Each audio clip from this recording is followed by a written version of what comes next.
Putin आसिबे Bharat Modi सहित हेब साक्षात करिबे आलोचना। भारत रूस मध्य मजबूत हेब संपर्क।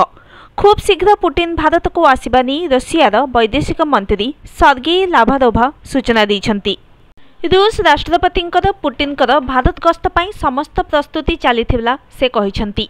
लाव्रोव कहिछन्ति यूक्रेन प्रसंग में भारत एक निरपेक्ष भूमिका निर्वाह करुछि।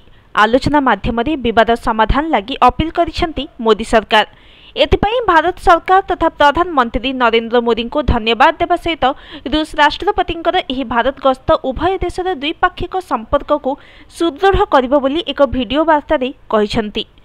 प्रधानमंत्री नरेंद्र मोदी निमंत्रण ग्रहण करी पुटिन भारत आसिबाको निष्पत्ति नैछन्ति। पूर्वरु तृतीय थर पई प्रधानमंत्री हेबा परे मोदी रूस गस्तरे जाइथिले। एबे आमर पाळी बोली कहिछन्ति रूसर वैदेशिक मंत्री। रूस यूक्रेन युद्ध भितर यह पुटिन प्रथम भारत गस्त। 2022 परठारु आउ भारत गस्तरे आसी नाहंती रूस राष्ट्रपति पुटिन। गत वर्ष प्रधानमंत्री नरेंद्र मोदी गस्त समय पुटिन को भारत आसिबा पई निमंत्रण करिथिले। रूस राष्ट्रपति मध्य एही निमंत्रण को ग्रहण करिथिले। पुटिन एही गस्त विभिन्न क्षेत्र पई रहिथिबा कुहा जाउछि।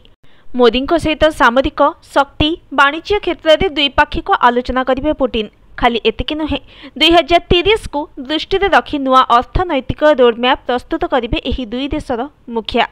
Bureau report news today.